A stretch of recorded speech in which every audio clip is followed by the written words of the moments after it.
شور از تمیزی برق انداختم و دور و برم مرتب کردم. رفتم سراغ کامپیوترم که مانیتورش رو تخته بار گذاشته شده و از این نازک است که هیبت زیادی نداره و آدم در میمونه که الکترونا پس از کجا پرتاب میشن به صفحش. روشنش کردم و منتظر موندم بالا بیاد تا بتونم میل باکسم رو چک کنم. اونم بعد 3-4 روزی که نکرده بودم بازش کنم و ببینم پیغامی دارم یا نه. دکمه کانکشن اینترنتم و فشار دادم و منتظر شنیدن صدای مخصوص وصل شدن به اینترنت شدم که هرچی از فشفش این بیسیمای مسخره پلیس متنفرم، عاشق اینم که روزی کم 2-3 باری بشنومش.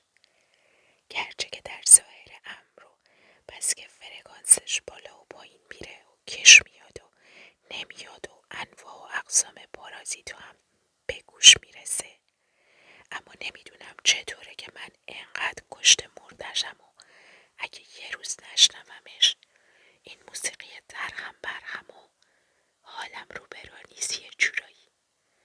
حتی مشتری آروم آروم سر برسن به بیشتر نامه هایی که برام رسیده بود جواب دادم. همایون فقط برام نوشته بود نمیای تهران و البته عکس یکی از این مردایی هم برام فرستاده بود که بدنشون انگار استخون نداره و میتونن خودشونو هر جور که بخوان خم کنن.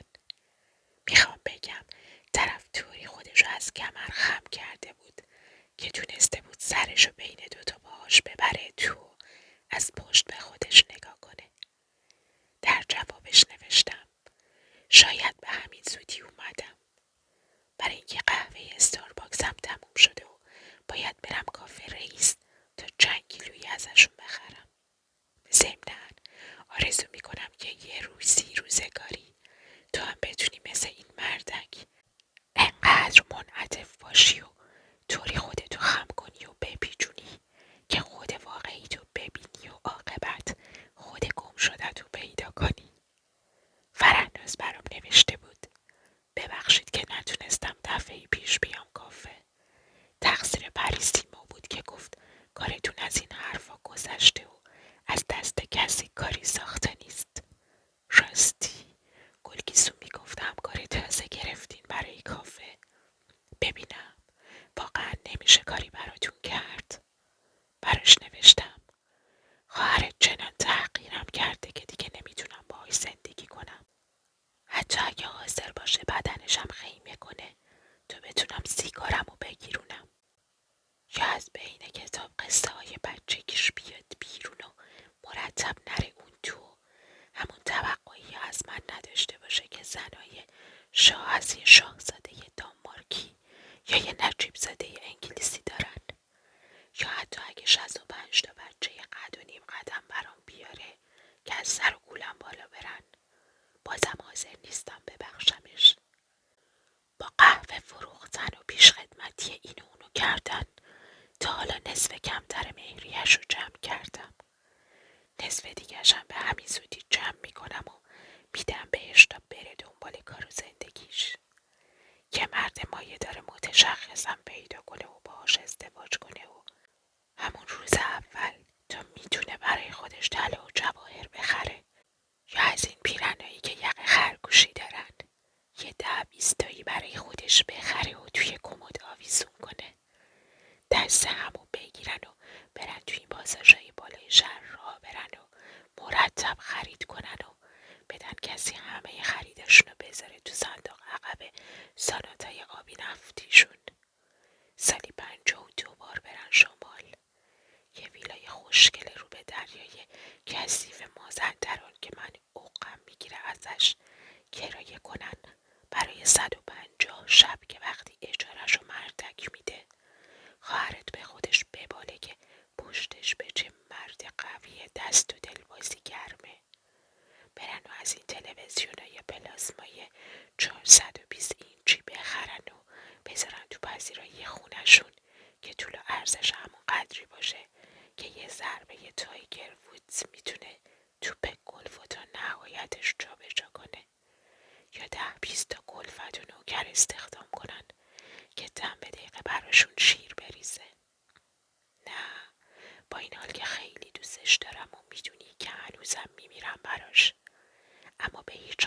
وقتی حاضر نیستم خودمو به شکل احمقانه‌ای دوباره تو معرض این قرار بدم که زنی بتونه برگرده و بهم بگه بدبخت. خیلی زنها هستن که بدبختی مثل منو میخوان که به هیچ قیمتی حرف زور تو کتشون نمیره و با هر کس که بخواد بهشون زور بگه میجنگن. حتی اگه زن و بچهشون سختی بکشن یا مجبور بشن کاری کنن که حقشون نیست و یا دستمزد اون کاریو که میکنن نتونن برای زنشون و تولد بچهشون چیزی بخرن. من زنی میخواستم که بفهمه چرا داریم سختی میکشیم. آدم خیلی شرافتمندی نیستم، اما همین یه ذره شرفم هم نمیدم که باهاش 2 خط تلفن دستی بخرم و دم به دقیقه زنگ بزنم تا بهش بگم دوستش دارم، تا خاطرش جمع بشه که واقعا دوستش دارم و برام عادی نشده. من مسئول رویاهای خودمم، نه خواهرت یا هیچ زن دیگه ای. و درباره یه دخترم فقط همینقدر مسئولم که انسان بار بیاد و انقدر عزت نفس داشته باشه که برای یه جفت کفشی که دلش میخواسته داشته باشه یه وقت قید نجابتشو نزنه. صفورام یه دختر تهرانیه که اینجا تئاتر میخونه. شنبه ها تو کافم پرفورمنس داشت که از حالا به بعد فقط ماهی 1 بار داره. به خواهرت و گلگیسو هم اطمینان بده که این دخترک مثل خورشید توی 8 دقیقه طلاییش بود، همونقدر مجازی و همونقدر زود گذر. بعد که اینا رو نوشتم و دوباره خوندمشون دیدم نامم به فرهناز بیشتر شبیه یه بیانیه علیه مصرف زدگیه تا جوابی که آدم به خواهر زنش میده. با این حال یه جایی توی مای داکیومنت هم ذخیرش کردم برای آرشام که یه دوست اینترنتی و اصلا نمیشناسمش، فقط میدونم یه جاییه که مردمش مثل بچه آدم حرف نمیزنن، چون نامه‌هاش یه جور خاصی فارگلیسیه و ازم پرسیده بود از گلگیسو چه خبر. نوشتم معلوم نیست چرا این دختر بچه ها همین که تای دست صدا رو یادشون میدن زود بر میدارن روی کاغذ می نویسن لطفاً وارد نشوید و میچسبونن به شیشه ورودی اتاقشون و معلوم نیست چرا همین یه چیزی سرشون میشه از آدم میخوان براشون یه دفترچه خاطرات بخره که بشه بهش قفل بزنی و کلیدش هم میشه خودت نگه داری. گلگیسو برداشته و با همون خط خرچنگ قورباغش و البته کجش پشت یه تیکه مقوای اشتنباخ نوشته لطفاً وارد نشوید و زده رو در اتاقش. شاید راهش این بود که نباید میذاشتم بره مدرسه تا با سواد بشه، یا اینکه باید بهشون میسپردم که تای دست صدا رو یادش ندن. در هر حال تا تای دست دار پیش رفتن و همین روزاست که عین و قینم یاد بگیرن و برداره رو مقوای پرتقالی رنگی که چسبونده به در اتاقش چیزای نامربوط دیگه ای هم بنویسه. جواب آرشامو که میدادم حس کردم چیزی تو دهنم افتاده که وقتی خوب با زبونم بهش ور رفتم و جنسشو بررسی کردم فهمیدم که باید یه تیکه کوچیک از اون دندونی باشه که دادم پر کردن، اما گاه گداری پیش میاد که یه تیکه ازش کنده میشه و نگرانم میکنه که دارم روز به روز پیر و پیرتر میشم بدون اون که به آرزوام رسیده باشم. این بود که از سر زبون برش داشتم و گرفتم نوک انگشتم و یه مدت بهش خیره شدم و بعد که یه فوش ناموسی حواله کردم به دندون پزشکی که با آمالگام تقلبی دندونمو پر کرده اما پول اصلشو ازم گرفته، انداختمش تو زیر سیگاری. کانکت شدم و جواب همایون و فرهناز و آرشام و هر 3 تا رو با هم پست کردم. اون وقت دوباره دیسکانکت شدم تا بشینم و جواب بقیه رو بنویسم. برای یه مشتری غریبه که همون وقت سر رسیده و یه ترک کم شیرین خواست ترتیبی یه ترک سفارشی رو دادم که سر صبحی بشونه به جونش و حالش رو ببره. نه اینکه قهوه بیشتر بریزم بلکه بیشتر بهش ور برم و به نحو درستی دمش بیارم. مرد میان سالی بود که ازم دعوت کرد سر میزش بشینم. با اون که نمیخواستم و اصلا دل و دماغشو نداشتم، اما نشستم و بهش گوش دادم که همونطور که داشت سرسرکی و از سر بی‌حوصلگی یه روزنامه صبح محلی و ورق میزد، حرفم میزد. میگفت کارش ویزیتوری قهوه است و بیشتر کافه های خوب و رسمی شهر قهوهشون از اون میخرن و اگه بخوام میتونه برای منم قهوه بیاره و چه که وعده دارم قبول میکنه. که ازش تشکر کردم و گفتم من قهوه‌مو فقط از تهران و از خاچیک میخرم. فکر نکنم قهوه هیچ جای دیگه‌ای به مشتریامو اصلا اونو به کنار به خودم بچسبه. که شونه‌شو بالا انداخت و روزنامه‌شو دوباره پیش کشید تا لابد دوباره به خوندنش تظاهر کنه. اما در حینی که این کارو میکرد گفت باشه، میل شماست. اون وقت بود که بلند شدم و برگشتم سر نوشتن بقیه نامه ها برای دانیال که یه دانشجوی پزشکی سال آخره و بچه نازنینی هم هست و نشونیش توی یاهو کینگ دنیه و من به همین حساب عالی جناب خطابش میکنم تا مثلا احترامشو نگه داشته باشم. نوشتم سلام عالی جناب، برای نوشتن یه داستان کوتاه که همین دیشب ایدش به ذهنم رسید باید بدونم فاکتورای خونی چند فقرن، هر کدومشون تو خون چه غلطی میکنن، کی یا چی ترتیب ساختنشونو میده یا کی یا چی ترتیبی میده که بمیرن. اونایی که میدونم کارشون خوردن بیگانه هاست چطور خودی و از غیر خودی تشخیص میدن و آیا اتفاقی میفته که بیگانه خارا بزنن به سرشون و شروع کنن به خوردن خودی ها و سیستم رو به باد فنا بدن. اصلا بگو ببینم هر کدومشون چه شکلی هن و چند روز یا چند وقت عمر میکنن و بعد که میمیرن مادر مرده ها رو کجا دفنشون میکنن یا چطور دفن میشن. چون داستانم درباره اون فاکتورای کارگریه که اکسیژن میبرن این طرف و اون طرف، اما یه روز یه کدومشون بقیه رو تحریک میکنه که بزنن به در بیخیالی و بارشون رو بذارن زمین، یه جایی تجمع کنن و بگن تا زمانی که وضعیت کاریشون بهبود پیدا نکرده محال ممکنه چیزی رو جا به جا کنن. از اون طرف یه بیگانه خارم بقیه رو تحریک میکنه به اینکه محض امتحانم که شده یه روز شروع کنن به خوردن خودیا. اینه که به کمکت احتیاج دارم، زودتر لطفاً.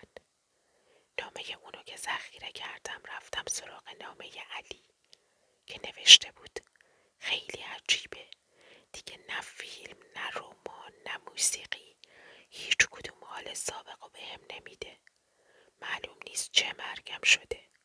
تو چی فکر میکنی؟ براش نوشتم خدا بیامرزدت، کارت تموم بچه، دلت زن میخواد. یعنی داستانش اینه که هر مردی یه وقتی میرسه به اینجا که دیگه هیچی حال سابقه بهش نمیده و خودشم نمیفهمه که این دگرگونی از کجا آب میخوره. معنی روشن و خودمونیه یه همچین وضعیتی اینه که طرف دلش یه بغل گرم میخواد که مال خودش باشه.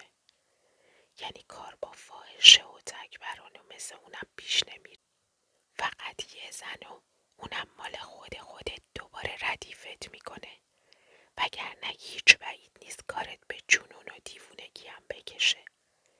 یعنی اگه بخوای مانعش بشی چیزی نمیگذره که عقلت ضایع میشه، اینه که مبادا جلوشو بگیری.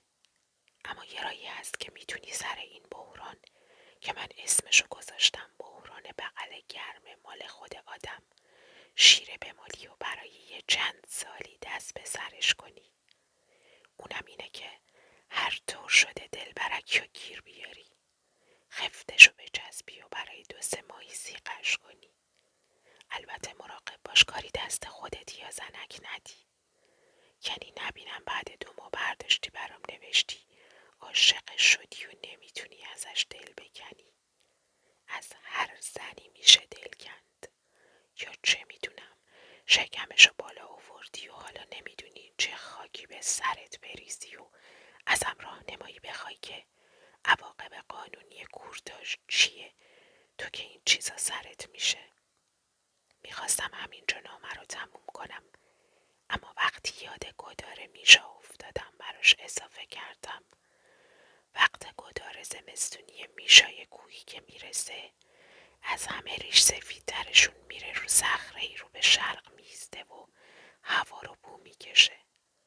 و همینقدر که حس میکنه که قرار برفی بباره، راهشو کج میکنه به سمتی که بو کمتر از اون طرف نمیاد. اون وقت پشت سرش گله میشا هم راه میافتن و هر جایی که اون بره باهاش میرن. حالا ممکنه این وسط 100 تاشون هم از صخره پرت بشن پایین و نفله بشن.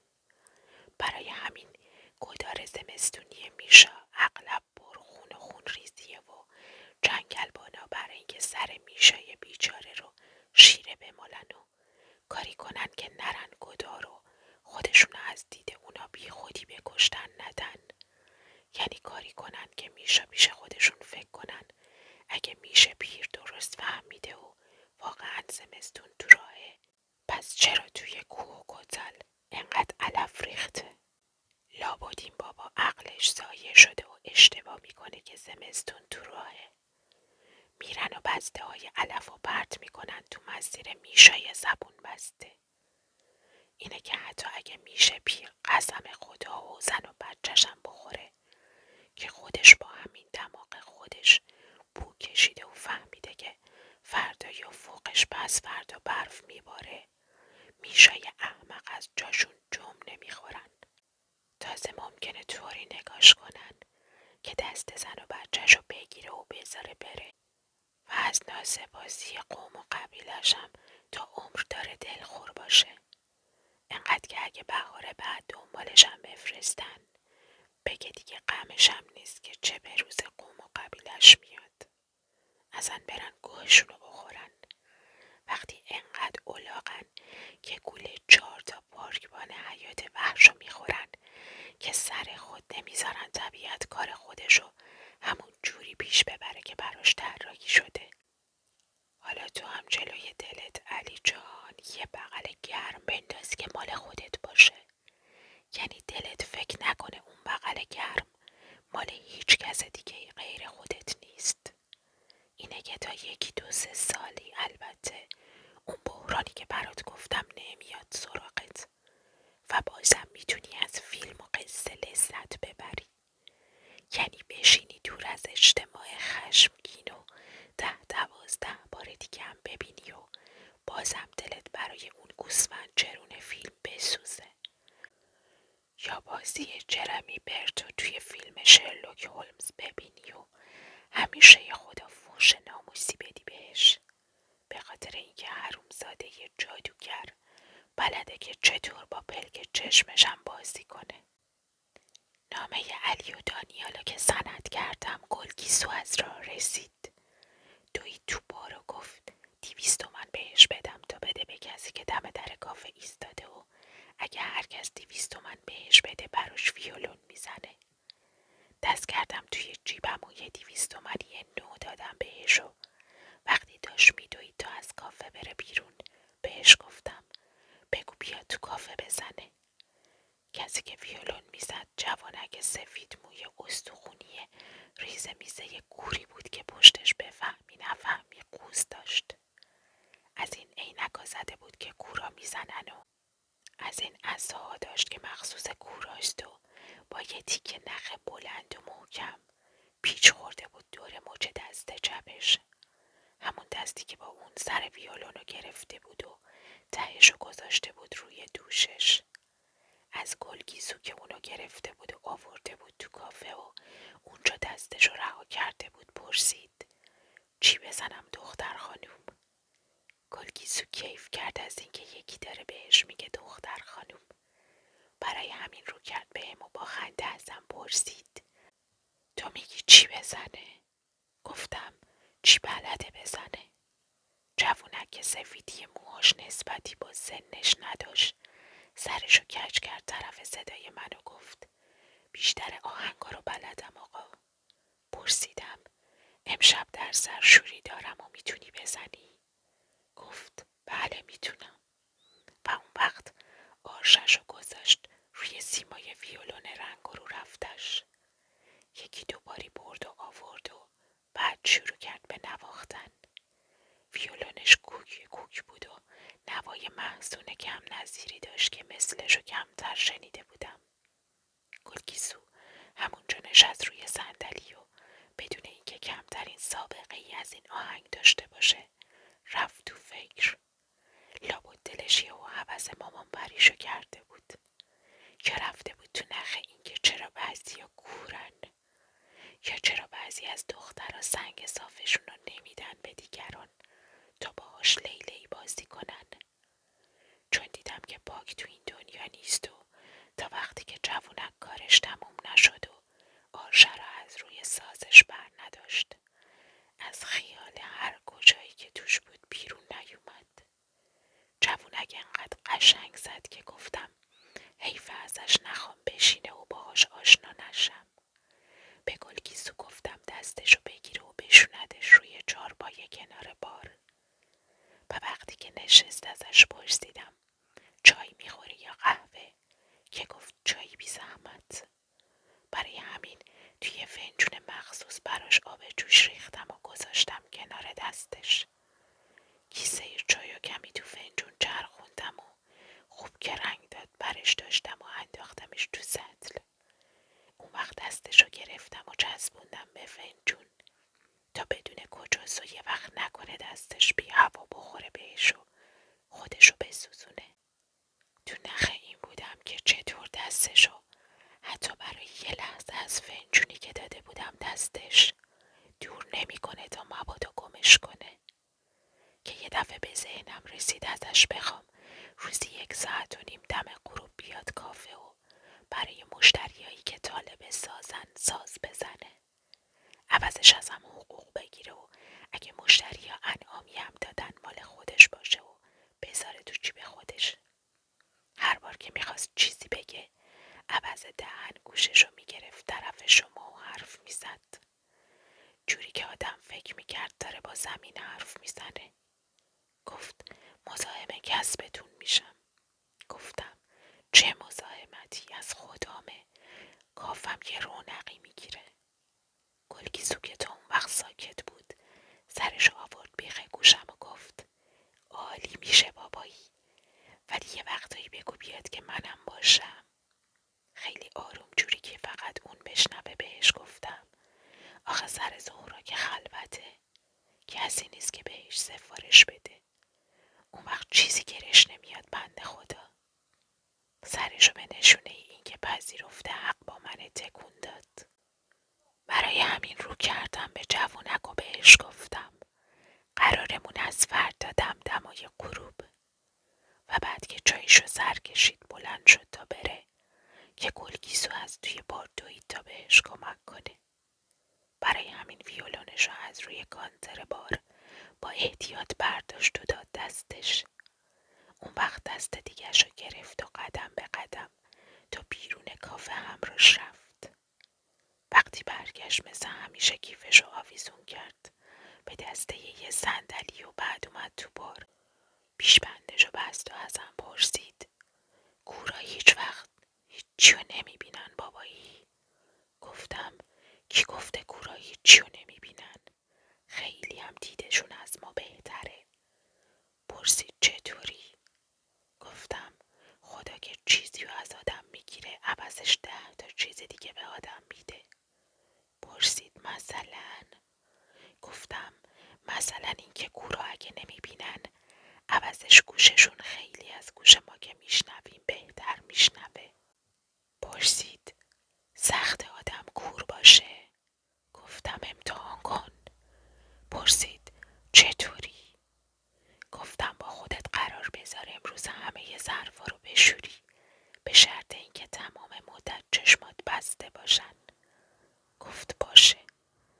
این بود که چشماشو بست و سعی کرد برگرده و بره طرف سینک ظرفشویی و من پشت به اون نشستم به نوشتن چیزی که بذارم تو وبلاگم.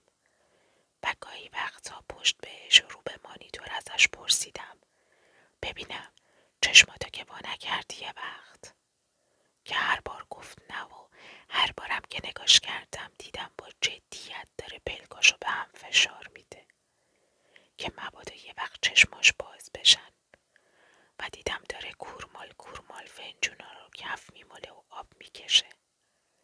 تمام مدت ساکت بود. فقط یه بار ازم پرسید راستی صفورا خانم کجاست؟ گفتم دیگه نمیاد کمکم. با همون دستای کفالود و در حالی که هنوز یه لیوان بلند مخصوص میلک شیک توی دستش بود اومد پیشم و ازم پرسید یعنی دیگه هیچ وقت نمیاد؟ و طوری ازم پرسید که انگار ذوق کرده باشه از این خبر، چون از خوشی عهد و پیمونشم از یادش برده و بدون اون که حواسش باشه چشماشو باز کرده بود. دستامو از روی صفحه کلید برداشتم، روی صندلی چرخی زدم و گفتم تو که وا کردی چشماتو. گفت آخ ببخشین یادم رفت و جوری گفت ببخشین که انگار خودش بیشتر از من متاسف باشه که عهد و پیمونشو فراموش کرده و چشماشو ناخواسته باز کرده، که واقعا هم همینطور بود. برای همین دوباره چشماشو بست و عصاکش رفت طرف ظرفشویی. گفتم فقط برای پرفورمنسش میاد، اونم ماهی یه بار. اون وقت رو به مانیتور چرخیدم و دوباره انگشتامو گذاشتم رو صفحه کلید. از همونجا پای ظرفشویی ازم پرسید فکر میکنی بالاخره صفا رو بیاره؟ گفتم فکر نکنم، خیلی بعیده که بتونه از باباش اجازه بگیره. پس که برای این اون نوشته بودم دستم نمیرفت پست بلندتری برای وبلاگم بنویسم. برای همین فقط یه جمله نوشتم و فرستادمش برای پابلیش شدن. مال یه فرانسوی به اسم لاروش بود که یه وقتی این جمله ازش رو جایی خونده بودم و به نظرم خیلی قیمتی اومده بود. جدل‌ها تا به این اندازه دووم نمیارن اگه که تنها یه طرف مقصر بود. قشنگ آدمو میبره تو فکر.